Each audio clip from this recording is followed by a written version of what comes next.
우리 간사님 다시 나오셔서 말씀하시겠습니다. 사랑하는 여러분, 행복한 밤이에요. 네, 저 정말 행복한데 여러분 어떠세요? 저는 정말 하나님 때문에 너무 행복해요. 네. 에베네셀 교회에서 집회하면서요, 저도 하나님의 특별한 은혜를 경험하고 있거든요. 예, 그리고 이제까지 집회했던 형식을 완전히 뛰어넘어서 간증을 거의 다 뺀 이런 집회는 지금까지 처음인 것 같아요. 네, 그러니까 그만큼 여러분에게는 성경적 기반을 아주 견고하게 하나님이 내리시게 하시는 것 같습니다. 그래서 아무래도 여러분이 살아내려고 하는 열정이 가득 차 있는 것 같아요. 그래서 더 많은 이 어떤 이 성경의 어떤 이 말씀들을 지금 계속 하나님이 내리고 있다 생각이 들거든요. 네, 두 번째 하늘은행 이 이자율, 배가의 이자율에 두 번째를 하나님께서요, 이 하나님의 사람이다 이렇게 말합니다. 이 사람들 누굽니까? 성빈입니다. 이게 하나님의 사람, 이 사람들은 하나님이 불러서 그래요. 하나님이 불러서 이 사람들 부를 때 하나님께서 놀랍게도 말씀하시는 게 뭐냐면, 먹을 것, 입을 것, 마실 것, 사역비 이거 내가 줄게 이렇게 부르는 거예요. 그러다 보니까 이 사람들에게 하나님이 주셔야 하는 거죠. 네, 그 주시는 걸 누구를 사용하신다? 그렇죠. 성부를 하나님이 사용하신다 이렇게 말하는 거예요. 하나님이 성부를 사용하셔서 하나님 성빈들을 공급하기를 원하신다. 삼각형 그림 그 기억하셔야 돼요. 자, 하나님의 말씀 빌립보서 한번 보십시다. 빌립보서 고린도후서 먼저 보십시다. 고린도후서 9장 말씀 먼저 볼게요. 고린도전서 9장 말씀.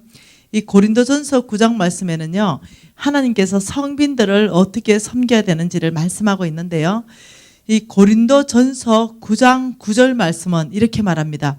모세의 율법에 곡식을 밟아 떠는 소에게 망을 씌우지 말라 기록하였으니 하나님께서 어찌 소들을 위하여 염려하심이냐 이렇게 말했는데, 여러분 이거는 신명기 25장 4절 말씀을 인용한 거예요. 모세 율법에 이 곡식 밟아 떠는 소에게 망을 씌우지 말라 그랬죠. 신명기 말씀에. 그 말은 여러분 곡식 떠는 소에게 입에 망을 씌우면 뭔 말입니까? 굶가지 마라, 굶기지 마라 이 말입니다. 너희를 위하여 일을 하는데 굶기지 마라. 이게 소에 대한 말이 아니고요.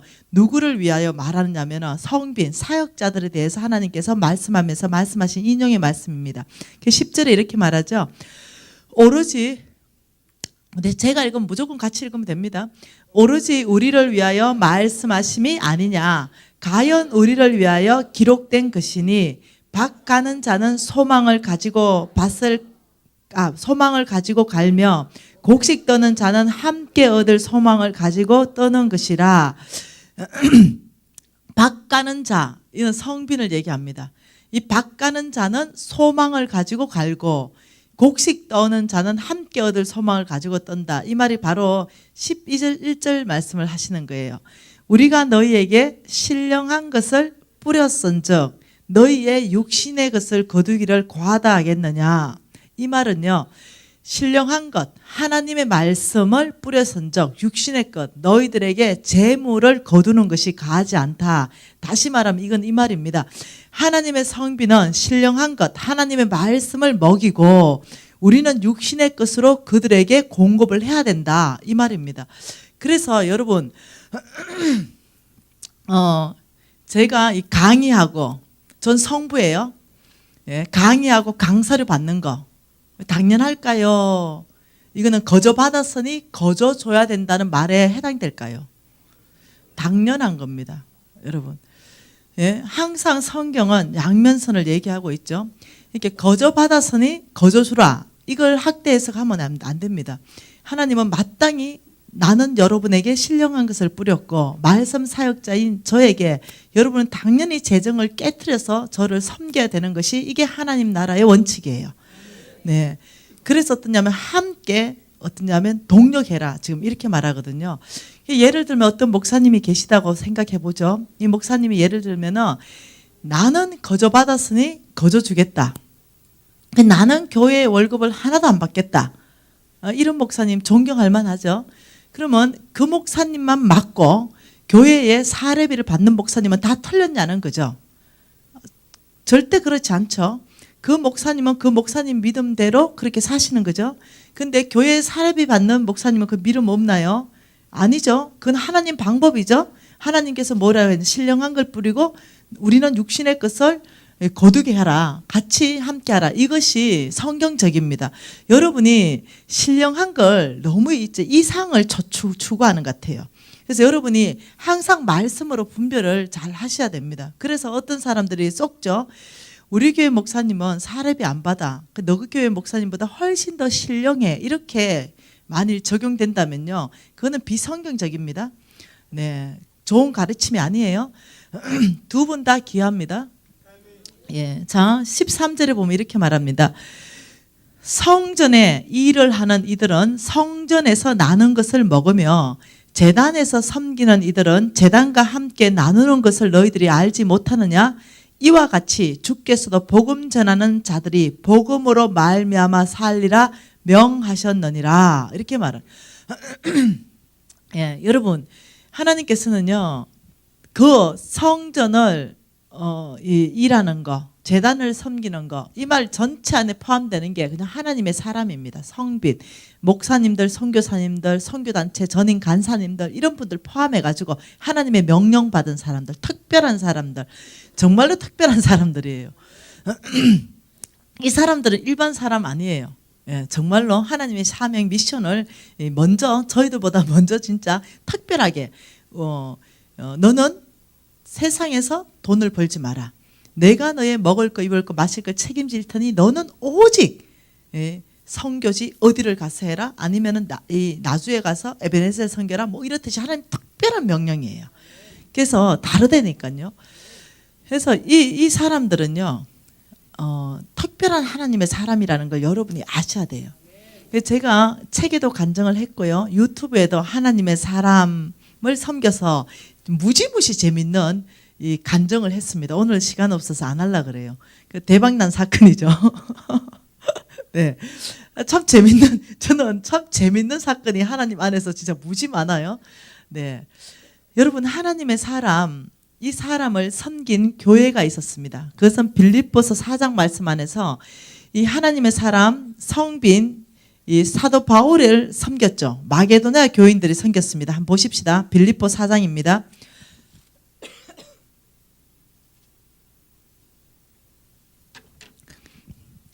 이 빌립보 4장에서 보면은 15절에 이렇게 말합니다. 빌립보 사람들아 이렇게 말할 때 이 빌립보 사람은요 마게도냐 교인들을 말합니다. 빌립보 사람들아 마게도냐 교인들아 너희도 알거니와 이렇게 쭉 말하면서 뭐라고 말하냐면 16절 하반절에 나의 쓸 것을 너희들이 보냈다. 다시 말하면 한마디로 딱 잘라 말하면 헌금했다 이겁니다. 사도 바울 성빈에게 빌립보 사람 마게도냐 교인들이 헌금을 했다. 지금 이 말이죠. 그리고 이것을 하나님의 계산법이 어떻게 되는가를 지금 말씀하고 있는 거예요. 그 18절에 이렇게 말합니다. 내게는 모든 것이 있고 또 풍부한지라 이렇게 말하면서 너희가 준 것을 받았으므로 내가 풍족하니 이는 받으실 만한 향기로운 제물이요 하나님을 기쁘시게 하는 것이라. 놀랍죠? 우리는 그냥 사도 바울 성빈, 사도 바울 사역자에게 헌금한 것밖에 없어요. 근데 이것은 하나님이 받으시는 제물이래요. 다시 말하면 제물이라는 단어는요 하나님이 예배 받으실 때만 사용하는 단어예요. 우리가 사도 바울 같은 그런 성빈들에게 주는 것을 하나님은 어떠냐면 네가 나를 기쁘게 하는 예배를 드리고 있는구나 이렇게 생각해요. 왜 그렇습니까? 하나님 나라 확장되니까. 그래서 19절 놀라운 말씀 여러분 평생에 외워야 되는 말씀이죠. 나의 하나님이 그리스도 예수 안에서 영광 가운데 그 풍성한 대로 너희의 모든 쓸 것을 채우시리라. 지금 이 말은 이겁니다. 너희들 성부 너희들은 성빈 사도 바울을 채웠느냐? 사도 바울의 하나님은 그리스도 예수 안에서 영광 가운데 그 풍성한 대로 너희의 모든 필요를 채울 것이다. 우리는 사도 바울의 필요를 채우시고 하나님은 우리의 필요를 채우시는 거예요. 이해가 되나요? 그래서 하나님께서는 너희들이 성빈들을 섬기고 성빈들을 채워줄 때 나는 너희들을 채워주겠다. 지금 이 약속이거든요. 그래서 그렇게 해서 하나님 나라가 확장되는 겁니다. 그래서 저는 성빈을 섬기면서 이 감정이 정말 너무 많아요. 아름다운 성빈들을 섬기면서 하나님께서 저를 정말 얼마나 이 축복받게 하셨고 제 사역의 문들을 열어주셨는지 이런 감정들이 너무 많거든요. 여러분, 저는 솔직하게 이 목사님하고 아직까지 교제를 못 해봤어요. 우리 여기 담임 목사님하고 교제를 하려면 최소한 교제라는 것은 6개월 이상 해봐야 될 거 아닙니까? 그죠? 뭔가 이렇게 해봐야 되는데 여기 잠깐 내려와가지고 밥도 오늘 처음 먹었댄게요. 네, 남성교회에서 오늘 꼭 나 밥 대접한다는 거예요. 그래서 이제 밥도 같이 먹고 했는데 뭐 밥 같이 먹으면서 무슨 개인적인 얘기를 한마디를 해봤겠어요. 또 목사님이 또 과묵하시네요. 말씀도 별로 없으시고. 그래서 이렇게 깊이 있게 어떤 얘기를 못 해봤어요. 그리고 뭐 끝나자마자 바로 숙소 앞에서 그냥 딱 내려떨어지고 또 오시고 이러니까 할 얘기가 없고 이랬습니다. 그래서 저는 정말로 이 목사님에 대해서 몰라요. 네. 이 목사님이 정말 성빈인지 정말 하나님의 사람인지 이건 난 모르는 거예요. 왜 그러냐면 여러분 진짜 가짜들이 있어요. 죄송해요. 목사님 저기 계셔서 할 수 없이 일러보고 말해야 돼요. 성빈은 성빈이라고 명함은 그냥 목사고 뭐 선교사고 이런데 죄송해요. 정말로 저도 사역단체에서 해봤잖아요. 진짜 하나님 나라에 정말 관심 있고 이 잃어버린 영혼에 대한 애달픈 마음이 있고 이게 아니고 아무 관심도 없어. 먹고 사는 게 그냥 그거야. 예. 아주 그냥 성빈으로 출발했는데 타락한 성빈들이 있어. 근데 이제 여러분 성빈들한테 줄 때는요 뭘 기억해야 되냐면 좋은 땅인가 아닌가를 기억해야 돼. 좋은 땅에 뿌려야 30배, 60배, 100배거든요. 그래서 어떤 성빈의 땅이 정말 좋은 땅인가 이건 여러분의 몫이에요. 여러분 주변에 짝퉁도 있고 가짜도 있고 타락한 성빈도 있고 아주 탁월한 성빈도 있어요. 그러면 여러분이 여러분 재물을 누구한테 줘야 되는데 어디 줘야 되냐는 거죠. 정말 어떠냐면 열매 맺을 수 있는 정말 좋은 땅에 줘야 된다는 거죠. 그래서 여러분의 담임 목사님은 좋은 땅입니까? 그러시군요. 아마 여러분이 제일 잘할 거예요. 여러분 정말 이건 제가 부탁할게요. 복 받는 비결입니다. 여러분이 혹시 담임 목사님이 여러분이 교제하면서 우리 목사님은 영혼에 대한 사랑하는 마음이 있어. 어쩌든지 잃어버린 영혼을 정말 주께 드리려 하는 마음이 있고 하나님 나라 확장에 그렇게 한다. 이렇다면요. 여러분이 담임 목사님 딱 봤을 때요. 딱 보면은 다니면서 딱 보자마자 이마에 하늘은행 이게 적혀 있는 게 보여져야 돼요. 그래 여러분이 패러다임이 바뀐 거예요. 아니 정말로 이게 딱 바뀌어져야 담임 목사님 딱 보고 아 우리 담임 목사님의 필요에 결핍은 없는가. 담임 목사님이 혹시 어떻게 해외 나가시는데 정말 뭐 재정이 모자라서 못 가시거나 이런 일은 혹시나 없는가. 아니면 또 바깥에 나가서 사람들을 만나는데 너무 촌스럽지는 않은가. 옷이 보니까 좀 촌스러우세요. 네. 지금 저 이 넥타이는 지나간 지가 오래됐어요. 저 유행은 7년 전에 있었던 유행이에요. 제가 좀 봐서는 좀 촌스럽지 않나 생각하는데 모르겠어요. 제가 서울 눈이 있어서 그런. 나중에 아직 저게 유행하나? 저 웃자고 하는 거예요. 그러니까 여러분 제가 여기 여러분의 담임 목사님 사모님을 딱 보면서 마음에 이렇게 탁 짠하더라고요. 얼마나 이 하나님 나라를 세우려고 기도하고 헌신하고 했는지 손이 다 이렇게 다 털어지셨더라고요. 그래서 이 뭐죠? 류마티스 이 관절염 정말 이게 다 걸리셨더라고요. 제가 그걸 딱 보는 순간 그냥 눈물이 왈칵 쏟아졌어요. 주에 이 사역한다고 이렇게까지 몸이 망가질 만큼까지 이렇게 하셨구나. 이렇게 마음이 짠하더라고요. 그래서 여러분도 그 손을 본다면 그리고 이게 정말 이 두 분이 주의 종이고 하늘은행 통장이라면 여러분 약값이 부족하지 않도록 여러분들이 좀 도와주셔야 돼요. 여러분이 도와주는 게 아니라 여러분들이 섬기셔야 돼요. 그리고 여러분들이 이게 하늘은행 통장이라는 확신이 있어야 돼요. 그러면 어떤 일이 있습니까? 여러분은 성빈을 채우고 성빈을 채운 그 성빈의 그 하나님, 약속하신 그 하나님은 그리스도 예수 안에서 풍성한 대로 우리의 쓸 모든 필요를 채우신다는 이 약속의 말씀을 붙들어야 됩니다. 저는 성빈들을 자주 채워줘요. 성빈들한테 자주 저는 심습니다. 제가 이런 일이 있었죠. 하나님은 참 놀라우신 분이에요. 우리 아들 대학 떨어진 얘기 해줬나요? 우리 아들이 엄마 그만 얘기하면 안 될까요? 그 이쁜 아들 알죠? 유튜브 본 사람은 알죠? 다 이쁜 아들. 그 이쁜 아들 원래 대학 떨어졌어요. 원래 대학 떨어지고 이제 마음이 아팠죠. 떨어져도 우리 아들은 서울대 떨어졌어요. 다른 아들은 서울대 원서도 못 넣는데, 그 서울대 떨어졌는데 이 녀석이 서울대 갈 실력이 솔직히 안 됩니다. 근데 가고 싶어해요. 원래 또 서울대 한번 쳐본다는데 아따 아무 데나 가면 좋겠는데. 그래서 이제 그 녀석이 떨어졌는데 제가 내 친구가 있어요. 성빈 친구. 난 뭐 그 친구 짜더라 그렇게 좋아하지도 않는데 나오기만 하면 한국 나오기만 하면 나를 만나. 그 얘기 내가 해줬나요?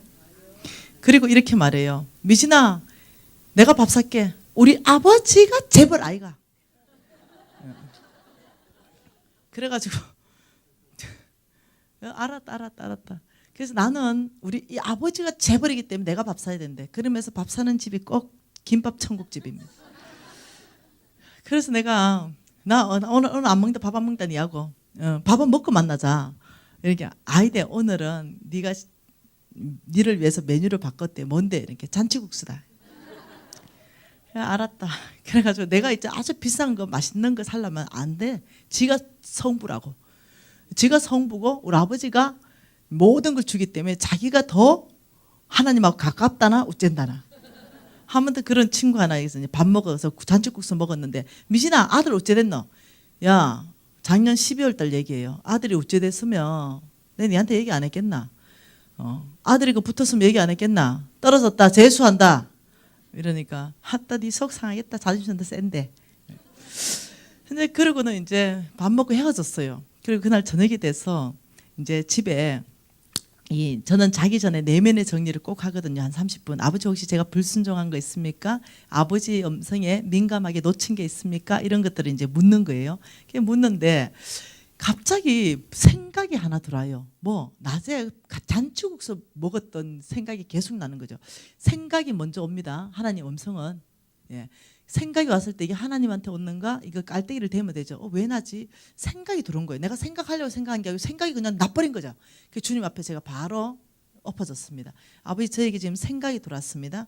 낮에 잔치국수 생각이 들어왔는데 아버지 혹시 이걸로 무엇을 말씀하고 싶은 말씀이 있으십니까? 이러니까 그 아도 너 아하고 똑같이 고3 아이가 대학 갔냐 한번 물어보면 좀 줬나? 그렇구나. 다시 나오고 전화했습니다. 야 누가 참 똑같이 대학 시험 쳤잖아. 대학 갔나? 이러니까 당연히 갔지. 성빈의 아들인데. 니보다 나가 더 사랑 안 받나? 사실 성경에 보면 그런 얘기가 있거든요. 네, 이 하늘의 상급이 지극히 큰 얘기가 있거든요. 사실 내가 할 말은 좀 없어요. 네, 그러면서 얘기하길래 알았다. 어느 대학 갔노? 이러니까 뭐 전 세계에서 3번째로 좋은 대학을 갔더라고. 근데 이 진짜 열불이 올라오더만. 알았다 하고 전화 끊었어요. 그래서 이제 끊었는데 주님이 그것만 물어보면 어쩌노? 이러고 뭘 더 물어봐야 되는데 이게 등록금 생각이 나는 거야. 안 되겠다. 또다시 전화가 야, 그 등록금은 마련대가 등록은 어째 했냐 이러니까 야, 네가 왜 우리 등록금 걱정하노? 하나님으로부터 등록금 지금 오고 있다. 성질이 나는 거지. 그래 얼마까지 왔나? 얼마까지? 얼마까지 왔는데 이렇게 곧 온다 이제. 그 말은 뭡니까? 곧 등록금 납부일이 다가온다는 거예요. 곧 온다. 걱정도 하지 마라. 여러분 이 성빈 어째 생각해요? 그래서 전화 끊었어요. 그래 하나님한테 고다봐라 그래. 미워서 전화 끊었어요. 주님이 나한테 이렇게 하는 거예요. 네가 완전히 오게 해라. 그래서 다시 전해서 등록금 얼만데? 이러니까 얼마 안 한다. 1,000만 원. 1,000만. 우리 아들 공부 시키려고 1,000만 원 적금 하나 넣어놨는 게 있었거든요. 그래서 할 수 없이 아침에 내가 1,000만 원 찾아서 그놈은 성빈한테 다 보냈네요. 내가 하나님이 돈 쓰는 방법, 돈은 뼈 빠지게 내가 벌게 했습니다. 그 내 아들 떨어지고 그 아들 붙이고 등록금 뺏어가는 분 어째 생각하세요? 여러분, 나는 이 미션이 그 자체가 나한테 사명입니다. 그러니까 돈은 저와 여러분이 이제 벌 거예요. 쓰는 사람은 성빈이 쓸 거예요. 여러분 어때요? 좋죠? 그런데 여러분 꼭 기억하세요. 하나님이 성부들에게 어떻게 말씀하셨는지, 성부는 어떤 사람이 성부인지 하나님이 이렇게 말했습니다. 너희들이 의인 되기 시작하면 내가 속부의 재물들을 너희들에게 옮겨주겠다 약속하였습니다. 그럼 의인은 누구냐는 거죠. 의인은 로마서 말씀에 이렇게 말합니다. 오직 믿음으로 사는 사람, 이게 의인이라고 그랬습니다. 의인의 정의 첫 번째 뭐라고요? 오직 믿음으로 사는 사람. 그 여러분이 하나님의 재물을 받으려면요, 첫째 믿음으로 살아야 돼요. 믿음으로. 이 두 번째 의인의 정의를 시편 37편 가지고 말씀하십니다.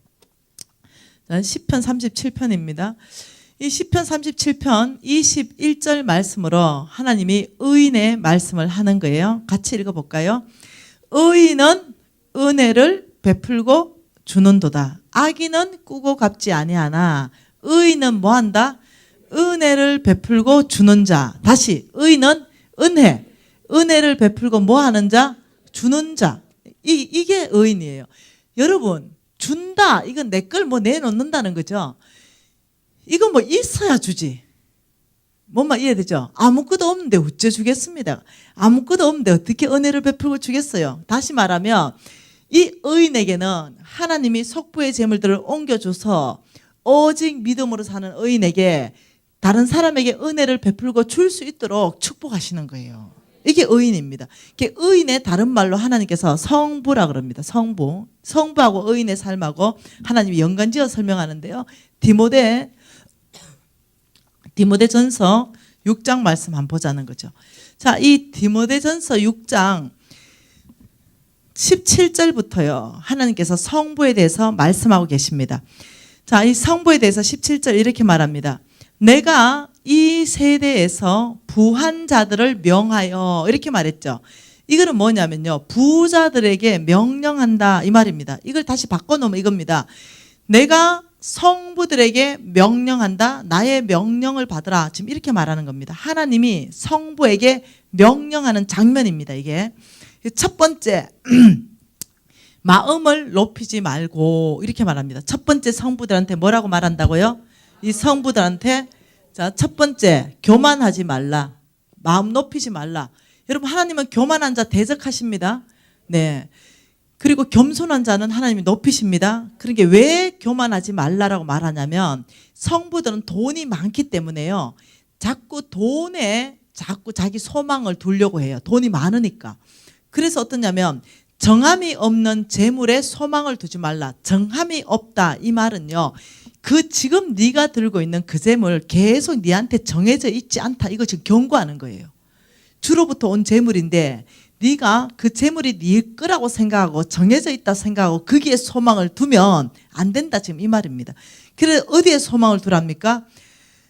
오직 우리에게 모든 것을 후히 주사 누리게 하시는 하나님께 소망을 두라. 다시 말하면 성부들, 첫째 교만하지 말고 두 번째 소망을 오직 하나님께 두라, 이렇게 말씀하시기 전에 뭐라고 말하냐면 모든 것을 후히 주사 누리게 하시는 하나님. 다시 말하면 성부들은요, 어떤 특징의 삶을 사냐면요, 하나님으로부터 결핍이 없는 걸 공급받습니다. 영적으로, 육체적으로, 정서적으로, 재물적으로. 여러분, 재물을요 성부로 다룰 수 있다면요, 영적으로 충만하지 않으면 절대로 못 다룹니다. 줄 수 없어요. 하나님과 이 관계 안에서 친밀감을 유지하지 않으면요, 돈을 절대로 남한테 못 줍니다. 그래서 하나님한테, 성부들에게는요, 모든 것을 후히 주신다. 이 안에는 이게 다 포함되어 있다는 거예요. 다 포함. 그래서 모든 것을 후히 주시고 누리게 한다. 이게 성부의 특징이 뭐라고요? 하나님이 성부한테 특징을 뭐로 해준다고요? 모든 것을 후히 주시고 누리게 하신다. 그래서 나의 창고가 결핍이 없어요. 이 성부들은 일단 내 창고가 결핍이 없습니다. 이렇게 하면서 두 번째, 소망을 하나님께 두라. 세 번째, 18절 읽어보겠습니다.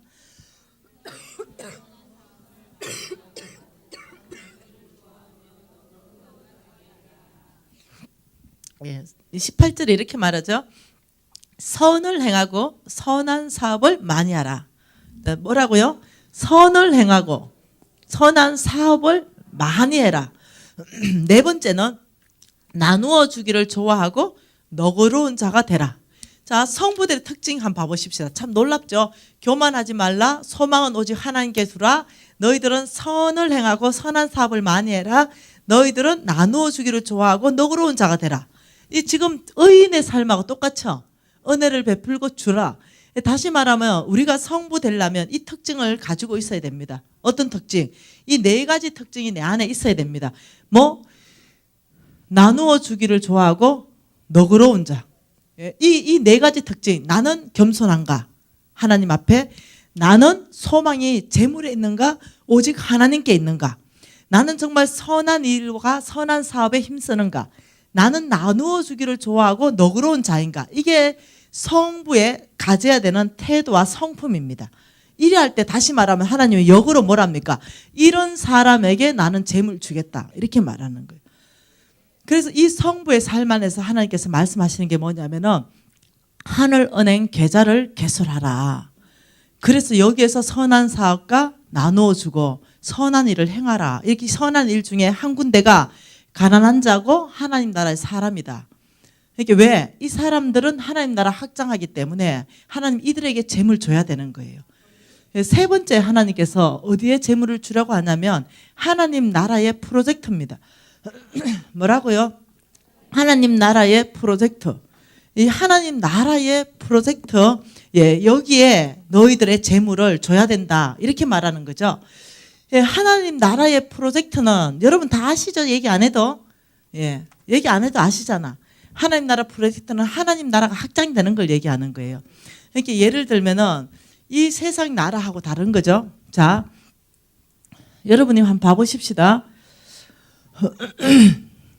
정말로 여기는 이 세상 프로젝트라고 봐보십시다. 여기는 정말로 이 뭐냐면은 우리가 이 원자력 발전소가 워낙 문제가 많으니까 수력 발전소를 만드는 거죠.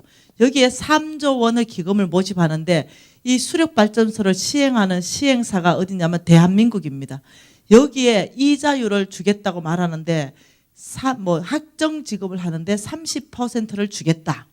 여기에 모든 프로젝트의 책임자가 대한민국 대통령 박근혜 대통령 이게 사인이 나가지고 9시 뉴스에 떨어지면요 난리 날걸요. 예, 왜? 학정지금 30%이기 때문에 은행장이 시중은행보다 튼튼해. 시중은행은 부도나도 대한민국은 제일 늦게 부도나. 시행사가 튼튼하고 이자율이 시중은행보다 10배가 높고 책임자가 시중은행장보다 확실해. 그러면 여러분 은행에 돈 찾아서 어디 넣어야 됩니까?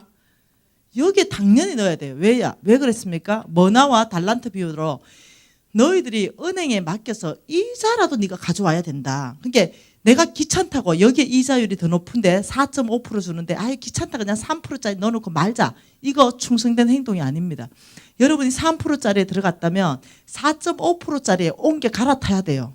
그게 이자라도 하나님한테 충성되게 관리하는 거예요. 자, 그거 어떤 사람 귀찮아가 안 하거든요. 그래 하시면 안 되거든요. 근데 여러분이 믿음의 눈으로 한번 보세요. 여기에 지금 하늘나라 프로젝트가 있는 거죠. 하늘나라 프로젝트. 이 프로젝트의 시행사를 말씀하시는데 이걸 하늘나라에서 한다 이렇게 말하는 거죠. 두 번째는 이자율을 말하는데 배가다 이렇게 말하는 거예요. 배가. 퍼센트와 비교가 안 되죠. 세 번째, 이 프로젝트의 책임자는 나 여호와 하나님이다 이렇게 말하는 거죠. 여러분이 이 프로젝트를요 뭘로 봐야 되냐면 성경 말씀에서 많은 프로젝트가 있습니다. 선교지에 우물 파는 거, 뭐 선교지에 병원 건축하는 거, 선교지에 학원 건축하는 거, 학교, 선교지에 이 또 뭡니까? 양식 공급하는 거, 구제 사역, 뭐 많죠. 많은 것 중에 시행사가 하늘나라다. 이 뜻이 뭐냐면요. 시작을 사람이 한 프로젝트인가 하나님이 명령에 따라서 프로젝트가 이게 다르다는 거죠. 똑같은 우물 파는 건데도 똑같은 어떤 구제 사역하는 것도 자기의 미션을 이루기 위해서 하는 건지 하나님께서 말씀하셔서 하는 건지 다르다는 거죠. 이해되나요? 그래서 어떠냐면 하나님께서 성경에서 명령한 프로젝트가 있는데 이 많은 거 다 하늘나라 프로젝트일 수 있습니다. 근데요, 어떤 사람들은 내 비전, 내 욕심, 내 것을 이루기 위해서 하는 사람들도 있다는 거죠. 뭐 참 하나님의 사람이 아닌 사람들, 네, 그런 사람들은 하나님이 이거 하지 말래도 그거 막 하는 거야. 다시 말 이거예요. 니는 논매라. 하나님이 주의 종한테 니는 논매는 거 해라 이러면 하다 나는 논매는 거 싫고요. 넘들이 우물 기르는 게 이게 좋겠습니다 하고 우물 그냥 기르는 거죠. 하나님의 명령과 상관없이 우물 길러 올려.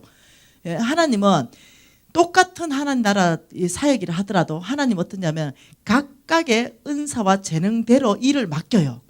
그러니까 내가 우물 파면 우물을 기르면 더 잘할 것 같지만 하나님은 논매는 게 여기가 좋다는 거야. 하나님은. 그러니까 하나님 명령은 논매라면 논매로 오면 논매고, 예를 들면 우물 팔로 오면 우물 팔고, 왜 종놈이 뭐 더 할 말이 있어. 하나님 하라 하면 딱 그거 하면 돼. 나도 뭔가 일을 시킬 때 내가 잘 할 거 아니에요. 우리 직원들의 은사. 그럼 뭘 시켜. 그럼 말 많은 놈이 꼭 있어. 그거 뭐 내가 봐나. 왜? 자르려고. 뭔가 이해되죠? 아, 시키면 시키는 거 하면 되는데 자꾸 지가 하고 싶은 거. 아, 그게 아니고 내가 시키는 거. 내가 주인이잖아. 근데 자꾸 엉뚱한 거. 두 번 잘릴 위기가 있었는데 내가 지금 아직 올해까지 지금 붙여놨어 내가. 하나님도 마찬가지예요. 가장 잘 알고 내가 지금 임마 내가 니를 채용한 건 그거 말고 이거 하라고 이거거든요. 나도 직원 뽑을 때요. 걔 이거 시키려고 뽑았어. 근데 자꾸 이거 하겠대. 아, 근데 성질이 팍 나는 거지 내가. 야, 내가 널 뽑을 때 이거 시키려고 뽑았다. 아, 그거 아는데요. 이건 내가 안 하고 싶다고. 야, 그럼 네 하고 싶은데 가라. 하고 싶은데. 우리 회사를 떠나서 네 하고 싶은 거 해라. 이해되시나요? 하나님도 그의 종을 뽑을 때요. 하나님이 쓰고 싶은 딱 영역이 있어. 그러니까 네 그거 하라면 남에게 엄청 좋아 보이다. 그거 딱 하면 그게는 바로 열매가 나. 이해되나요? 그게 뭐냐면 시행사, 하나님이 시행한 거, 하나님이 먼저 시행한 게 뭐냐면 성경 전체에서요. 여러분 오해하지 마세요. 성경 전체에서 가장 탁월한 하늘나라 프로젝트, 하나님의 명령이 떨어진 게 뭐냐면요. 교회 건축입니다. 이 교회 건축이 하나님이 가장 내가 원하는 내 프로젝트다. 이걸 발표했는데요. 여러분 학께서 이 말씀을 보면은요. 일단 학께서 한번 보십시오. 자, 학께서 말씀, 여러분 성경을 다 찾아야 됩니다. 자, 학께서 말씀의 배경을 여러분이 꼭 이해를 하셔야 됩니다. 이 학께서 말씀의 배경을 이해를 하시려면 에스라의 배경을 이해하셔야 되고 느헤미야를 이해하셔야 됩니다. 이 학께서 말씀 배경은 에스라의 배경으로 쓰고 있는데요. 이 학께서 말씀을 여러분 오해하시면 안 돼요. 이 학께서 말씀의 배경은 뭐라고 하냐면 1차 포로로 귀환해가지고 하나님의 성전을 짓다가 방해하는 사람들이 엄청나게 많았어요. 그러니까 성전 짓는 게 중단돼 버렸어. 완전히. 중단돼서 더 성전을 짓을 수 없는 상황이 됐어요. 그러자 이 사람들이 성전 못 짓자 자기 집들을 막 짓고 있었어요. 이 사람들이 처음에 나왔을 때 하나님 성전을 먼저 지었어요. 그런데 이제 중단됐고 자기 집을 막 짓고 시작할 때 학개서 선지자를 통해서 하나님이 명령하시는 명령인 거예요. 그게 뭐냐면 학개서 1장 8절에 이렇게 말합니다. 너희는 산에 올라가서 나무를 가져다가 성전을 건축하라. 그리하면 내가 그것으로 말미암아 기뻐하고 또 영광을 얻으리라 여호와가 말하였느니라. 다시 말하면 성전이 중단되고 이들이 자기 집을 짓기에 막 급급한데 하나님의 명령이 떨어졌어요. 뭐 성전 건축하라. 지금 이 상황이 된 거예요. 이해됐죠? 어디 이거 하늘나라 프로젝트는 어디서 명령이 떨어져야 된다? 어디서 시행하는 거다? 하나님이 시작하는 거다. 그러니까 하나님이 하늘나라에서 시작했습니다. 뭐 성전 건축해라 이래 된 거예요. 그러니까 이들이요 대답이 기가 막힙니다. 처음에 나올 때는 성전 건축하더만 내 집 짓기 시작할 때마다 욕심이 탁 들어가 버렸어요. 그 이들이 대답이 2절입니다. 만군의 여호와가 이같이 말하여 이르노라. 이 백성이 말하기를 여호와의 전을 건축할 시기가 이르지 아니하였다 하느니라. 다시 말하면 이렇게 말하는데, 아따 아버지 때가 아닌데요, 때가. 하나님 성전 건축할 때가 아닌데요, 때가 아니라니까요. 왜? 우리 집도 지금 다 못 지었거든요. 지금 우리 집 짓고 있는데 뭐 지금 성전 건축합니까? 지금은 때가 아닙니다. 일단 우리 집 좀 지어놓고요, 그 다음에 지어야 됩니다. 지금 뭐 우리 집 지은 돈도 지금 모자라거든요. 지금 때가 아니라서 지을 수 없거든요. 어째 생각하십니까? 하나님은 지금 때다, 지금 성전 건축해라 하는데 얘들의 반응 어째 생각하세요? 아이고 아버지 때가 아닙니다. 다시 말하면 불순종하기로 결정하는 거예요. 하나님이 하라는 거에 불순종하는 거예요. 그래서 그것을 여러분 바꿔놓으면요, 뭔지 압니까? 자기에게는 부여하고 하나님께 대해는 인색한 자. 누굽니까? 속부. 이미 이들은 속부의 삶으로 가고 있었어요. 그래서 하나님께서 열받아가지고 뭐라고 말하냐면 이렇게 말합니다. 3절부터 여호와의 말씀이 선지자 학개에게 임하여 이르되 이 성전이 황폐하였거늘 너희가 이때에 판벽한 집에 거주하는 것이 옳으냐? 너희 집부터 짓는 것이 옳으냐? 그러므로 이제 만군의 여호와가 이같이 말하노니 너희는 너희의 행위를 살펴라. 뭐가 지금 잘못됐는지. 그러면서 결과 주겠다. 너희의 그 결과는 6절이다. 같이 읽습니다. 너희가 많이 뿌릴지라도 수확이 적으며 먹을지라도 배부르지 못하고 마실지라도 흡족하지 못하며 입어도 따뜻하지 못하고 일꾼이 싹을 받아도 그것을 구멍 뚫어진 전대에 넣음이 되느니라. 많이 들어봤죠? 속부의 결과. 다시 9절. 너희가 많은 것을 바랐으나 도리어 적었고 그것을 집으로 가져갔으나 내가 불어버렸느니라. 나 만군의 여호와가 말하는 이것이 무슨 까닭이냐? 왜요? 내 집은 황폐하였을 때 너희는 각각 자기의 집을 짓기 위해서 빨랐다. 그러므로 뭐 우선순위가 바뀌었으므로 너희로 말미암아 하늘은 이슬을 거쳤고 땅은 산물을 거쳤으며 내가 이 땅과 산과 곡물과 새 포도주와 기름과 땅의 모든 소산과 사람과 가축과 손으로 수고하는 모든 일에 한제를 들게 하였느니라. 다시 말하면 복 못 받는다. 절대 내가 너에게 복 안 준다. 암만 수고해봐라. 그게 너희 돈 되는지. 이 말 하는 거예요. 그래서 하나님께서 마음 아픈 게 뭐냐면은 이들이 순종 못하는 게 마음 아픈 거예요. 하나님 이들이 돈이 없다는 거 알아요. 근데 이들의 마음은 이미 속부가 돼서 내 집부터 지으려는 마음이 가득 차 있는 거예요. 그러니까 하나님은 하나님의 성전을 지을 때 하나님 항상 하나님이 지으셨어요. 이들의 돈을 다 끌어내서 짓는 게 아니라 그러니까 하나님이 2장에 이렇게 말합니다. 2장 6절에 만군의 여호와가 이같이 말하노라. 조금 있으면 내가 하늘과 땅과 바다와 육지를 진동시킬 것이요 또한 모든 나라를 진동시킬 것이며 모든 나라의 보배가 이르리니 내가 이 성전의 영광이 충만하게 하리라. 만군의 여호와의 말이니라. 은도 내 것이요 금도 내 것이요. 다시 말하면 하나님 이렇게 말합니다. 야, 성전 내가 짓는단 말이다. 니 좀 있어봐라. 하늘과 땅과 바다가 육지가 진동해서 모든 나라의 보배들이 너희 성전 짓는 곳으로 이동할 것이다. 왜? 금도 내 것이고 은도 내 것이기 때문에 성전 짓기를 너희들이 순종하면 재물은 내가 보낼 것이다. 이렇게 말한 거예요. 그런데 이들이 이제 아는 거야. 자기 거 막 안 뺏기려고 하다가 회개하고 돌이키면서 적극적으로 정말 성전 짓는데 동참하기 시작하는 거예요. 깨트리기 시작하고 그게 어디냐면은 18절 내려갑니다. 너희는 오늘 이전을 기억하라. 아홉째 달 24일 곧 여호와의 성전 지대를 쌓던 날부터 기억하여 보라. 곡식 종자가 아직도 창고에 있느냐?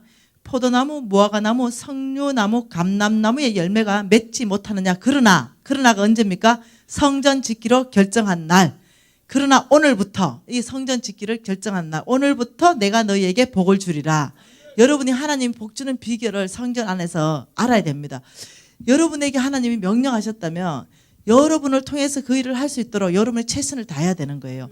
성전 지을 때 어떨 때 성전 짓는 것이 성공하냐면 두 가지가 따라와야 돼요.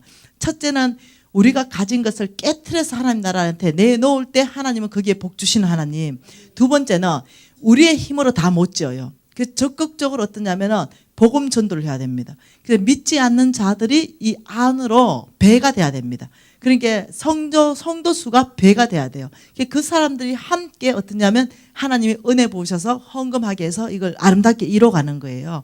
그래서 항상 성전 지을 때는 전 교인이 정말로 이 배가 운동에 신경 써야 돼요. 정말 그 사람들을 은혜 받고 구원받고 하나님의 성전에 동참할 수 있는 놀라운 특권을 믿지 않는 자가 여기 들어와서 하나님 성전에 동참할 수 있다. 이것만큼 영광스러운 일이 어디 있습니까? 예, 그래서 그 기회들을 여러분들이 제공해야. 여러분 평생에요 성전 짓는 일 별로 없거든요. 우리 교회는 성전도 안 짓는데. 그래서 내가 다른 데 짓고 있잖아. 예. 자, 여러분 어떻게 생각하세요? 성전 짓는 거? 이건 하나님의 뜻 안에 있다는 거예요. 그래서 이것을 여러분이 지금 뭐 다른 어떤 여러 가지 성전 짓는 일들 많은 것 가지고 얘기하지 말고 하나님이 원래 성전 지어라 하는 목적은요. 첫째, 너희들이 말씀 중심으로 살아야 되고 예배 중심, 너희들이 이 교제 중심, 예배, 말씀, 공동체가 이루어져야 되기 때문에 성전 이 건물은 반드시 필요한 거예요. 그래서 하나님이 어떠냐면 이 건물 때문에 성전 지어라는 게 아니라 너희들이 정말 하나님 중심적인 삶을 살기 위해서 예배 중심적인 삶을 살기 위해서 말씀 중심적인 삶을 살기 위해서 교회 공동체 서로 사랑을 나누는 공동체 중심으로 살기 위해서는 이 성전 짓는 것은 당연히 해야 된다. 그래서 가장 놀라운 프로젝트는 성전 건축이다. 하나님은 성경에서 그렇게 말씀하고 있다는 거예요. 여러분 평생 안에 혹시 성전 지을 수 있는 영광이 있다면 저는 이렇게 말했습니다. 어떤 사람한테 마땅히 스스로 가난하게 살기로 좀 결정해라. 혹시 아파트 40평에 살면은 10평 줄여라. 성전 건축할 많이 돈이 없다면 10평 줄여서 30평으로 가고 그 10평 가지고 헌금해라. 하나님은 다시 40평 주실 것이다. 내가 그렇게 얘기하는 거예요. 아무것도 없어서 못하는데요. 뭘 못하냐. 아파트 줄이면 할 수 있는데 충분히 왜 제가 그렇게 했거든요. 아파트 만일 37평 살면 기꺼이 32평 살기로 결정해라. 그리고 충분히 그 차액으로 하나님 앞에 헌금할 수 있다. 없다고 얘기하지 마라. 먼저 있는 것. 네 손에 뭐가 있느냐 엘리야가 물었습니다. 기름 2병 있습니다. 그거면 충분하다. 하나님이 배가의 역사를 이룰 때는요. 있는 것에 출발한다는 걸 알아야 됩니다. 있는 것에 축복한다는 걸 알아야 됩니다. 그때 어떻게 기름병이 떨어지지 않는 가부가 성부되는 일들이 일어나죠. 네 손에 뭐가 있냐? 예, 고기 2마리와 떡 5개 있습니다. 그거면 충분하다. 예, 하나님이 항상 역사를 이룰 때는요. 우리의 헌신, 우리의 있는 것들을 먼저 더해질 때 그게 역사가 일어난다는 거 여러분 이해를. 하나님의 이해, 하나님의 배가 되는 역사는 너에게 지금 있는 것을 나에게 내어놓아라. 내가 그걸 축복하겠다. 이렇게 말씀하시는데 없다라고 얘기하는 사람들은요. 예, 뭐냐? 집도 있고 자동차도 있고 땅도 있는데 헌금할 돈은 없어. 뭔말 이해되죠? 그런데 헌금할 돈이 없는 사람은 지금 이 중에 단 한 명도 없습니다. 여러분이 하나님 앞에 가서 정말로 내가 복받을 사람인가, 내가 성부 될 만한 이 그릇이 되는가, 이거는 말씀에 빗져서 지금 만일 여기에 이 자리 30%이고 여기가 배가라면 어디에 넣는 게 당연합니까? 배가죠. 하늘은행에 넣는 게 당연하죠. 근데 진짜로 여러분이 만일 돈이 한 1억 정도 있다. 정말 1억 있는데 막상 이제 이 1억 가지고 어디 통장에 넣으려고 하니까 갈등이 무지돼 부는 거야. 어디에 넣어야 되는가? 분명 하늘은행은 배가라고 하는데 3.5%에 넣을 걸 여러분. 배가 은행에 있는데도 3.5%에 한 9천만 원 좀 넣어놓고 한 1,000만 원은 배가 되는데 넣고 싶을 거야. 네. 이렇게 여러분이 그 안에 저는요. 2천만 원 물론 저축하죠. 하나님이 저축하는 게 지혜라. 여러분 저축하지 말라는 게 아니에요. 여러분 안에서 우선순위를 얘기하는 거예요. 내가 할 수 있는 최선, 하나님 나라 안에서. 여러분이 할 수 있는 최선이 2만 원밖에 안 된다면 2만 원 가지고 하늘은행 통장에 저축하면 돼요. 내가 할 수 있는 최선인가 아니면 그냥 남는 돈 조금 하는 건가, 이 중심이 다른 거예요. 가부의 랩돈 돈입하고는 다르죠. 예. 그래서 여러분 제가 말하는 거예요. 사람들이 다 김미진처럼 되고 싶대. 그래서 내가 이렇게 말해요. 꿈도 꾸지 마라. 내처럼 살 자신이 있냐? 내가 묻는 거예요. 내처럼 살 자신이 있냐? 그러면 이제 되고 싶은 거는 김미진처럼 되고 싶은데 사는 거는 김미진하고는 다르게 살고 싶은 거야. 이 결과만 김미진의 결과를 좀 주세요. 이러는 거지. 네, 그래서 내가 얘기하는 거예요. 성부는 아무나 못 된다. 성부는 어때? 예, 처음부터 타고나는 게 아니라 만들어지는 것이다. 그 만들어지는 것은 내가 어떻게 말씀대로 정말로 살아가는가, 여기에 성패가 갈리는데, 여러분 나는 참 복도 많지. 거지 됐잖아. 끝나버렸잖아. 뭐 지킬 것도 없고 땅덩어리도 없고 집도 없고 자동차도 없어. 그러니 나한테는 하늘은행이 없으면 절대 안 돼. 뭔가 이해되죠? 여러분한테 하늘은행이 있으면 좀 곤란하잖아 지금. 근데 나는 하늘은행이 없으면 곤란해. 왜? 거지 됐으니까. 그러니 이 하늘은행이 있다는 소리는 굿뉴스인 거야. 굿뉴스. 나한테는. 그러니 1,000원 생기면 하늘은행 갖다 넣고 싶고, 10,000원 생기면 하늘은행 갖다 넣고 싶은 거야. 왜? 여기가 100하고 여기는 3.5%니까 참 복도 많지. 내가요 완전 거지되고 끝난 것이 축복이라니까.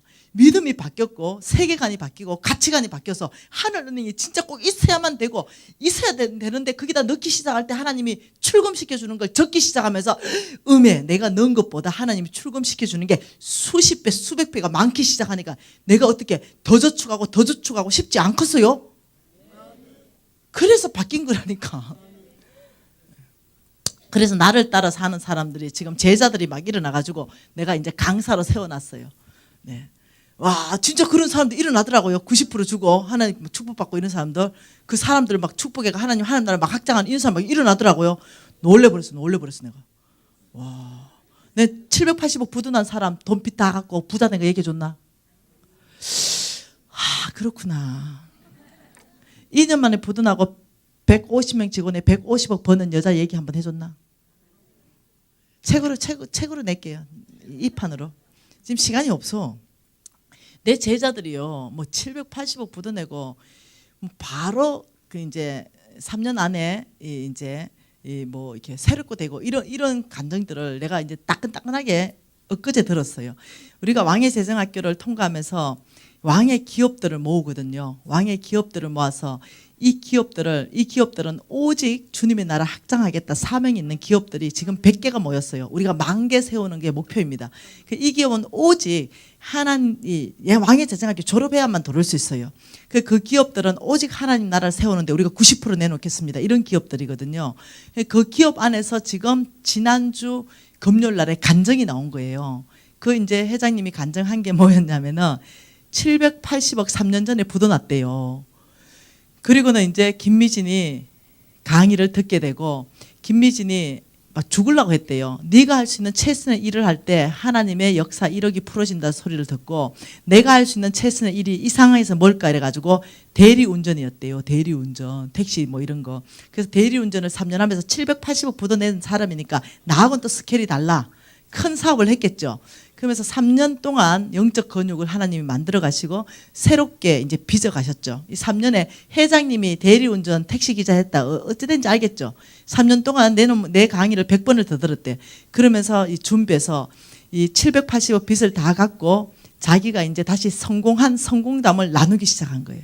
그리고 이제 이 어느 그룹, 아주 큰 중국 그룹하고 계약 체결해 가지고 매달 자기가 돈을 받는 게 일단은 계약서를 내가 확인했어요. 이 계약서를 제가 오늘도 들고 왔어요. 그게 58억이에요. 그리고 앞으로는 무슨 2천억이 더 들어온대요. 이제 그런 얘기를 이제 간증하는데 우리는 또 간증하면 또 다 증거자료 또 가져오라 그래. 그래서 다 보니까 이제 일단 증거자료 자체로는 다 사실이더라고요. 이런 일들이 일어나고 있는 거예요, 실질적으로. 그런 얘기를 간증을 해주고 싶은데 지금 진짜 중요한 간증을 지금 강의를 해야 되는데 오늘 10시 반에 모임 끝나는데 10시 45분 괜찮아요? 네, 감사합니다. 네. 자, 하나님의 말씀은요, 여러분에게 가장 기초 권육 하나님 말씀하시는 거는 무슨 말씀이에요? 고린도 후서 9장입니다. 이 고린도 후서 9장은 너무나 중요한 겁니다. 제가 그 부도나고 너무나 고생했기 때문에 여러분한테 저는 현금 강요하거나 이런 얘기 절대 안 해요. 진짜로. 내가 너무나 고생하고 힘들었고 이랬기 때문에 정말 성경적 원칙 안에 어떻게 해야만 복 받는가 이걸 지금 내가 얘기하는 거예요. 제가 하나님 앞에서 이게 부끄러움이 없어요. 다른 강사들하고 다른 건 뭐냐면은 여러분에게 헌금 얘기하기 위해서 얘기하는 게 절대 아니라는 게 내가 100% 하나님 앞에 정직한 마음이라는 거예요. 내가 왜냐하면 잘못된 동기로 헌금하다가 쫄딱 망한 거 얘기해 줬죠, 유튜브에서. 그래서 나는요, 여러분들이 잘못된 동기로 막 헌금해가지고 나처럼 되지 않기를 원해. 정말로 어떠냐면 성경적 기반 안에서 헌금도 하고 성경적 기반 안에서 하나님을 섬기기를 원하는 거예요. 이게 내가 하나님 앞에 떳떳한 거예요. 여러분, 고린도후서 9장에는요 하나님 나라의 원칙을 얘기하는데 그 원칙은 8절입니다. 이게 하나님 나라의 원칙입니다. 8절 읽을게요. 하나님이 능히 모든 은혜를 너희에게 넘치게 하시나니 이는 너희로 모든 일에 항상 모든 것이 넉넉하여 모든 착한 일에 넘치게 하려 하심이라. 여기에 모든이 4번 나오죠. 하나님 나라에 대해서 설명하고 있어요. 하나님 나라는 어떤 나라인가? 모든 은혜가 넘치는 나라, 모든 일에 모든 것이 넉넉하여 모든 착한 일에 넘치게 하는 나라가 하늘나라예요. 그렇기 때문에 하나님이 우리에게요 넘치도록 부어주시는 거예요. 왜? 이 일을 이루어 가시기 위해서. 하나님이 6절에 이렇게 말하는 거예요. 돈 얘기하면서 적게 심는 자는 적게 거두고 많이 심는 자는 많이 거둔다. 다시 말하면 돈을 심고 돈을 거둔다라고 얘기하고 있는 거예요. 이 하나님이 또다시 말씀하시기 10절에 이렇게 말합니다. 심는 자에게 씨와 먹을 양식을 주시는 이가 너희 심을 것을 주사 풍성하게 하셨다.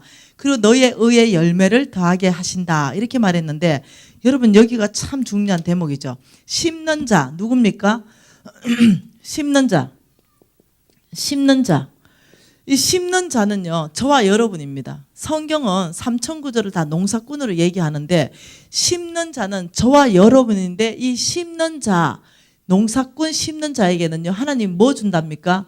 씨와 먹을 양식을 준다는 거예요. 하나님이 주시는 방법은, 돈을 주시는 방법은 2가지를 준다는 거예요. 씨를 주고 먹을 양식을 준다는 거죠. 다시 말하면 씨는 먹을 게 아니라는 거죠. 먹을 양식은 먹을 거라는 거죠. 다시 씨는 너희들이 심어야 거둘 수 있는 거라는 거죠. 여러분, 옥수수 1개 심으면 어찌 되는지 알죠? 옥수수 1개. 옥수수를 1개를 심으면 750개를 거둬요. 알죠? 나달 하나씩 심으니까. 여러분, 감자 100개 심으면 몇 개 거둡니까? 감자 100개. 얘 농사 잘 알잖아. 이거 감자 눈 5개 딱 떼가 하나 심으면 여기 한 10개 나잖아. 그러면 감자 1개 심으면 한 50개 나잖아. 감자 100개 심으면 뭐? 감자 농사 짓는 사람이 100가마니를 수확했으면 한 가마니는 뭡니까? 이거 씨감자잖아. 한 가마니가 만일 100개 있다라고 생각한다면 이 100개의 감자, 1개의 감자를 심으면 이 눈 하나에 10개가 나오니까, 1개 감자에서 50개 감자가 나오니까 100개를 심으면 5,000개가 나오지요. 계산적으로. 다시 말하면 씨라는 것은 어떤 거냐면 배가 되는 거야. 배가. 씨라는 것은. 씨를 심으면 항상 열매가 배가 되는 거죠. 이걸 얘기하는 거죠.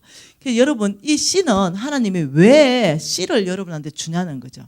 그래서 여러분이 눈치를 채면은, 제가 시간이 많으면은 이 씨에 대해서 얘기할 말이 많은데 시간이 없기 때문에 여러분한테 설명하는 거는 말라기 말씀으로만 설명합니다.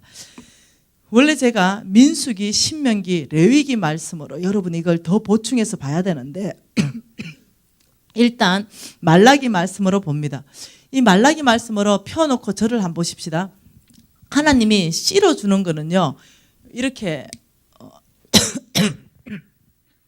성물로 주셨습니다. 성물. 이 씨는 내 거다 이렇게 말해. 내 거. 씨는 하나님이 우리한테 먹으라고 준 게 아니라 이거는 심어라. 그래야 네가 이 씨를 심고 나중에 네가 거두게 될 것이다. 이렇게 말하는데 이 씨를 성경에서는 11조라 그래요. 11조를 씨라 하는데 여러분이 11조에 대해서 여러분 목사님이 얼마나 정확하게 가르쳤는지 모르겠어요. 보통 사람들이 이해하는 게 이렇게 이해하고 있어요.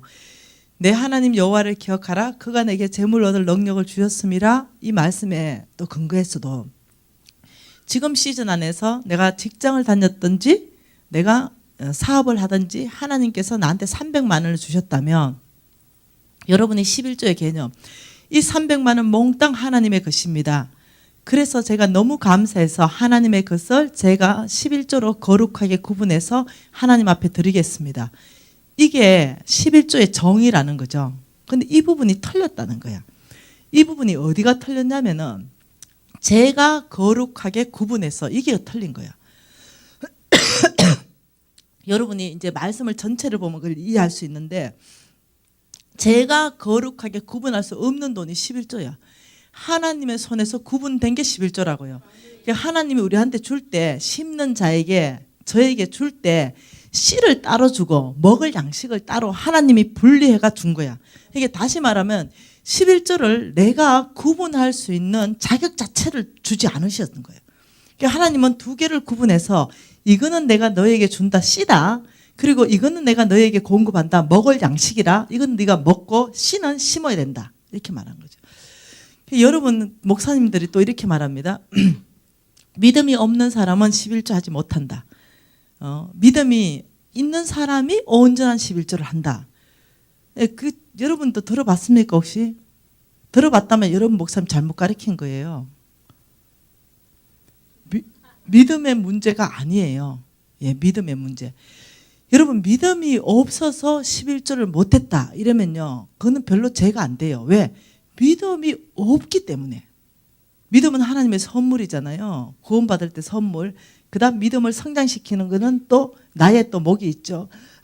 근데 이게 내가 믿음이 없어서 11조를 하고 믿음이 커서 온전한 11조를 하고 이게 아니라는 거죠. 하고 못하고가 아니에요. 왜냐하면 하나님은 성경 전체에서 믿음의 문제로 얘기할 때는요. 단호하게 믿음이 적은 자들아 너희가 나를 어떻게 의심하느냐 이렇게 나가세요.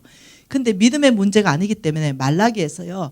이 11조를 씨를 먹어버리는 사람한테 이렇게 말합니다. 도둑놈아 이렇게 바로 나가요. 믿음의 문제를 안 다루고요. 도둑놈 생명의 문제로 다루고 있어요. 여러분 말라기 3장 8절 말씀 보십시다. 이 말라기 3장 8절에 사람이 어찌 하나님의 것을 도둑질하겠느냐 그러나 너희는 나의 것을 도둑질하고도 말하기를 우리가 어떻게 하나님의 것을 도둑질하였나이까 하는도다. 이는 곧 11조와 봉헌물이라. 여러분 하나님은요 이 11조를 우리한테 준 적이 없기 때문에 11조를 먹어버리면 나의 것을 네가 훔쳐갔다고 바로 도둑놈아 이렇게 나와버리는 거죠. 그리고 봉헌물은 뭐냐면 하나님 앞에 헌납한 헌금을 말하는 거예요. 약속 헌금. 하나님한테 내가 이건 헌납하기로 약속했기 때문에 하나님 이미 받아버린 거예요. 이미 받으신 거예요. 근데 이걸 내가 안 해버리는 거지. 예, 이제 그 얘기를 하는 거예요. 다시 말하면 이 11조에 대해서 하나님이 뭐라고 말하냐면 이 받아버린 봉헌물을 내가 먹어버리니까 하나님의 힘이 받았는데 하나님의 건데 내가 먹어버리는 게 되고 이거는 준 적이 없는 건데 또 우리가 먹어버리는 거죠. 그래서 이 11조는 믿음의 문제가 아니라 이 생명의 문제인데 왜 이걸 실어주냐면요. 이 씨를 너희들이 심으면 어떤 현상이 일어나느냐 이 현상이 일어난다는 거죠. 여러분 이거 알죠? 이거 12민족 예, 이스라엘의 12지파가요 10분의 9만 먹으라 그랬어요. 맞나요? 너희들이 10분의 9만 먹고 10분의 1을 레위 지파에 주라 그랬어요. 레위 지파에 너희들이 10분의 1씩 주라 이러면 이 레위 지파에 모이는 금액은 10분의 12가 옵니다. 근데 이 레위 지파에게도 너희도 10분의 9만 먹어라. 이 말은 뭐냐면요. 이 사람들보다 너무 뛰어나게 잘 살지 마라 이거예요. 그래서 성빈들, 목사님들은요. 평균으로 살아야 돼요. 스스로 가난하기를 결정해야 됩니다. 이게 너무 성도들보다 뛰어나게 모든 걸 가지면 안 된다는 거예요. 예를 들자면 에베네셀 담임 목사님의 수준은 여러분 전체 성도들의 수준의 평균 정도 사시면 된다는 거예요. 예. 그러면 에베네셀 교회 목사님하고 저기 강남의 부자교회 목사님하고 또 다르겠죠 수준이. 가장 아름답다 그러는 거예요. 평균. 그래서 이제 목사님의 차 수준을 딱 보면서 여러분 수준이 딱 봤죠 내가. 예. 여러분 차는 거의 다 마티즈인가 보다 생각했어요. 네. 그래서 그 정도 여러분의 만일 전체 수준이 목사님 차 수준이 여러분 전체 차 수준의 평균 이하다. 이거는 여러분 죄송해요. 여러분 잘 못 섬기시는 거예요. 그 여러분의 전체 수준보다 너무 높게 수입자 탄다. 이거 목사님 잘 못하시는 거예요. 여러분은 여러분 수준 전체에서 평균을 내서 우리 목사님을 그 정도 잘 섬겨드리고, 목사님은 또 어떠냐면 그 정도 섬김을 받고 내가 자족하고 하나님 앞에 가난하게 살기로 결정해야 되는 거예요. 이해되시나요? 그래서 하나님은 이 레위 지파에게 니도 10분의 9만 먹고 그러면 10분의 3이 남는다 그랬어요. 어디에 말씀에? 물론 민수기, 신명기, 레위기의 말씀에 나옵니다. 그러면 이 10분의 3을 남는 걸 가지고 고아와 가부와 객들에게 너희들이 먹여야 된다. 이렇게 말하는 거죠. 다시 말하면 하나님은 왜 씨를 우리한테 주냐면요. 먼저 그의 교회를 축복하기 위해서 하나님이 세운 계획입니다. 하나님의 아이디어예요. 하나님의 아이디어는 예수를 통해서 천국 가게 하는 것은 하나님의 아이디어예요. 다시 말하면 몸된 그의 교회를 축복할 수 있는 하나님의 아이디어와 방법은 뭐냐면 씨예요. 그래서 이 씨를 줌으로써 내가 먼저 그의 교회에 재정이 부족함이 없도록 하겠다고 결정하신 거예요. 여러분 교회가 재정이 부족한다면 100% 확신합니다. 여러분 중에 도둑놈이 있어서 그래요. 부족하다면. 하나님의 나라 안에서는요, 그의 교회 레위 지파 안에 절대로 부족함이 없도록 제정해 놓은 법이 씨예요. 11조.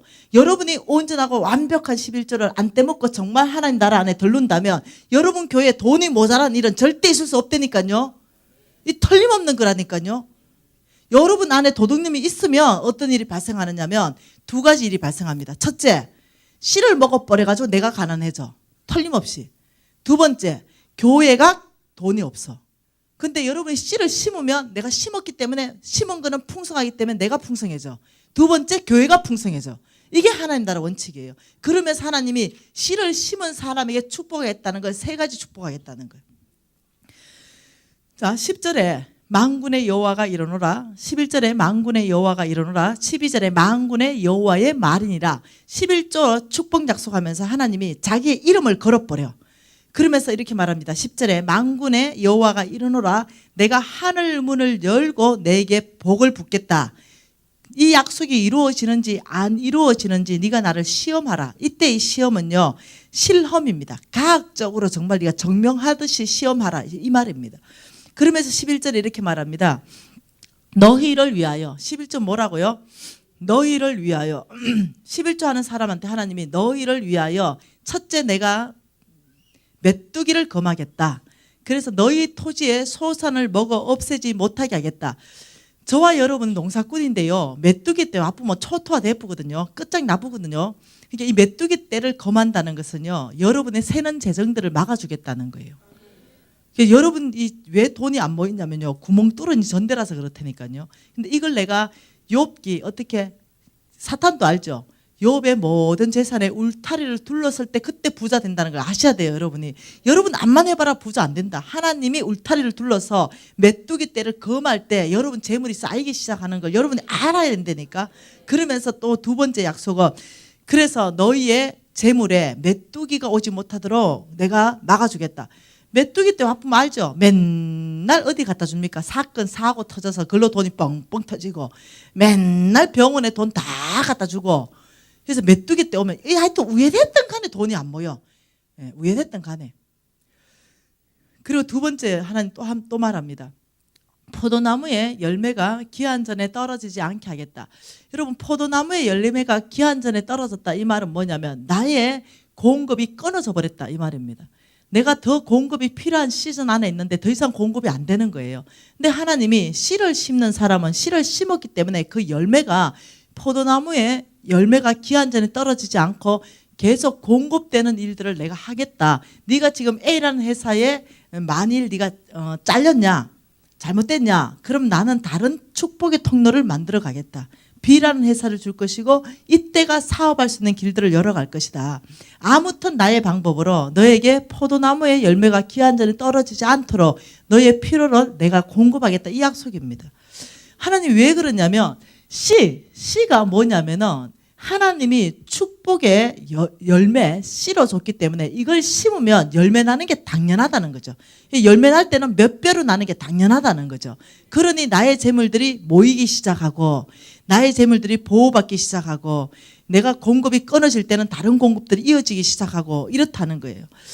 여러분 하나님이 이렇게 말씀하셨는데 여러분이 이제 그거는 여러분의 몫입니다.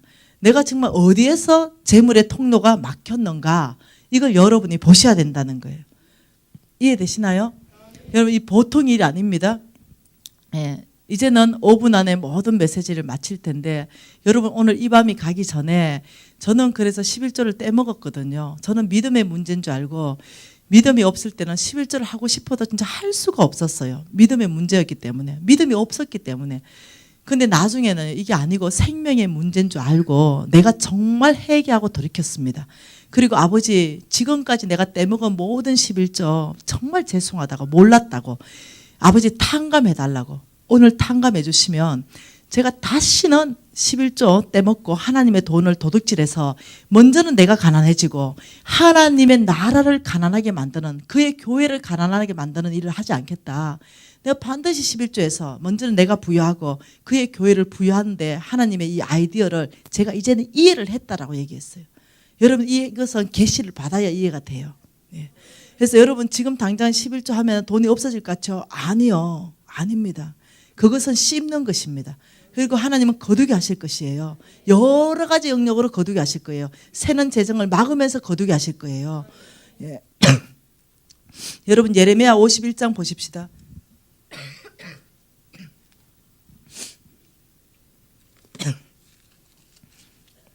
여러분 예레미야 51장은 놀라운 말씀입니다. 예레미야 51장에 이렇게 말합니다. 이게 중요한 메시지입니다. 이 마지막 메시지에 하나님이 가장 이 중요한 메시지를 하게 하시겠죠. 예. 예레미야 51장에 여호와께서 이와 같이 말씀하시되 보라 내가 멸망시키는 자의 심령을 부추겨 바벨론을 치고 또 나를 대적하는 자 중에 있는 자를 치되 내가 타국인을 바벨론으로 보내어 키질하여 그 땅을 비게 하리니 재난의 날에 그를 애워싸고 치리로다. 여러분 이 말씀이 여러분 좀 어려울 수 있는데요. 여러분 이 바벨론은요 어마어마한 나라입니다. 이 바벨론은요 이 아수르 그 지금 중국하고 여러분 쉽게 이해한다면 중국 미국 합했다 정도 하면 됩니다. 이 중국 미국 합할 정도 이 아수르를 거대한 아수르를 치고 생겨난 바벨론입니다. 다시 말하면 지금 이 오늘날 이 바벨론은요 어마어마한 미국 중국 이런 개념보다 훨씬 더 이 놀라운 대제국입니다. 자 이때요 이 역사 안에서요 지금까지 바벨론처럼 강한 나라는 지금까지도 없습니다. 이 그런 나라를요 하나님이 치겠다 이렇게 할 때 이스라엘 북방은요 무너져 버렸어요. 그리고 남방은요 1, 2차 포로로 잡혀가던 그런 시기예요. 그러니까 이스라엘은 완전히 끝나는 그런 시기에서 하나님이 뭐라고 하냐면 나는 바벨론을 치겠다 이렇게 말했어요. 여러분 말이 안 돼요. 바벨론을 칠 수 없어요. 예, 그런데 치는데 하나님이 페르시아를 동원합니다. 페르시아를 동원해서 바벨론을 치게 하는 거예요. 그러면서 하나님이 바벨론을 내가 누구를 통해서 치느냐 이럴 때 2절에 타국인을 바벨론으로 보내서 치겠다 키질하겠다 이렇게 말한 거죠. 그래서 바벨론이 봤을 때 타국인 페르시아는요 여러분 타국인이다 이러면 특징이 뭡니까? 타국인의 특징 언어가 달라. 언어 우리하고 중국하고 언어가 다르듯이 이게 타국인이에요. 이 타국인의 특징은요 문화가 다릅니다. 문화 타국인의 특징은 얼굴의 생김새가 달라요. 타국인의 특징은 가치관이 다릅니다. 가치관. 타국인의 특징은요 어떤 삶의 원칙들 이런 게 다 다른 거예요. 이게 타국이네요. 그런데 하나님께서 이 타국인 페르시아를 보내서 바벨론을 치겠다 이렇게 말하는데 여러분 성경 전체를 봐서요 이 바벨론을 뭘로 표시하는지 압니까? 바벨론이다 로마 제국이다 이렇게 말할 때는요 세상적인 걸 말할 때 세상의 문화 세상의 물질 세상의 세계관 이걸 표현할 때 바벨론이다 로마 제국이다 이렇게 말하는 거예요. 그래서 페르시아에 의해서 정말로 멸망당하게 되는데요. 여러분 오늘날 바벨론은 어디입니까? 오늘날 바벨론 이 오늘날 바벨론 정말 세상적인 문화 세상적인 가치관 세상적인 이 원칙 세상적인 것들이 꽉 차 있는 게 바벨론입니다. 절대로 무너지지 않을 것 같은 견고한 시스템 이 세상적인 거 우리 크리스찬들은 아무리 크리스찬으로 살아도 이 세상이 너무나 시스템이 견고해서 우리의 복음이 들어가지 않을 것 같은 경관성, 이게 세상의 바벨론입니다. 근데요, 하나님은 이렇게 말합니다. 그렇게 거대한, 역사상에 없는 그 거대한 바벨론을 내가 무너뜨리는데 그 작은 페르시아를 내가 사용한다. 타국인을 사용해서 나는 그 거대한 바벨론을 다 무너뜨린다. 여러분, 여기에서 여러분이 결정하셔야 돼요. 나는 타국인으로 살 것인가? 여러분, 타국인이 뭡니까? 세상하고 다른 거예요. 언어가 달라. 언어. 타국인의 언어는 다릅니다. 세상의 시스템을 무너뜨리는데 하나님은 지금 에베네셀 교회 안에 타국인을 찾으시거든요. 아무나 쓰지 않습니다. 타국인을 써서 세상의 바벨론을 무너뜨리실 거예요. 그래서 이 타국인이 쓰는 언어는 이렇습니다. 세상의 언어는 이렇죠. 나 너에게 실망했어. 야, 나 너 그럴 줄 몰라서. 야, 나 왜 너는 맨날 이 모양이냐? 이건 세상의 바벨론이 쓰는 언어예요. 근데 타국인들은 안 그래요. 야, 하나님이 너를 쓰실 거야. 야, 너는 소망이 있어. 너는 꼭 잘 될 거야. 내가 너 도와줄게. 내가 너를 신뢰해. 내가 너를 용납해. 내가 너를 용서한다. 이거는 타국인의 언어입니다. 세상이 봤을 때는요, 이해 안 되는 언어예요. 네. 여러분, 바벨론의 문화는 뭡니까? 돈 벌어서 남 주냐? 나를 위해서 돈 벌지? 타국인은 뭡니까? 돈 벌어서 남 주라. 문화도 돈 버리는 문화도 다릅니다. 사람에 대한 가치관은 바벨론은 뭡니까? 사람의 학력입니다. 그게 그 사람의 가치의 기준이에요. 어디 나왔냐? 서울대냐? 전문대냐? 초등학교밖에 못 나왔냐? 이게 기준이에요. 외모가 어떻게 생겼냐? 집안의 재력은 뭐냐? 너의 이 건세는 뭘 가졌냐? 이겁니다. 근데 타국인, 우리 하나님 나라, 세상에 봤을 때 타국인, 우리는 뭡니까? 모든 사람은 하나님의 형상으로 존귀해. 모든 사람은 아름다워. 그 사람 자체의 사랑받기에 합당해. 바벨론 사람들 이해 못합니다. 절대로. 바벨론 사람들이 사는 이 원칙이 뭔지 압니까?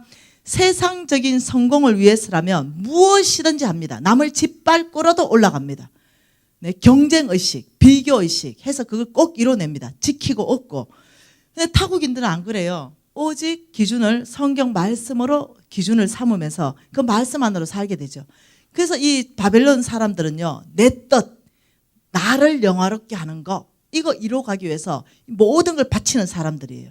근데 우리 타국인 우리는요, 하나님의 뜻, 하나님의 영광을 이뤄드리기 위해서 모든 걸 바치는 사람들이에요.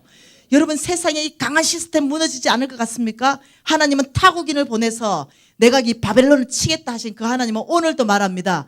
누가 타국인으로 살겠냐? 누가 이 바벨론과 다른 언어를 쓸 것이며 다른 가치관과 다른 원칙과 다른 목적의식과 다른 신념체계로 하나의 언어를 쓰기 시작하며 하나의 원칙과 하나의 가치를 가지고 이 세상, 이 시스템 바벨론을 내가 칠 때 누가 타국인으로 나에게 쓰임받을 것인가?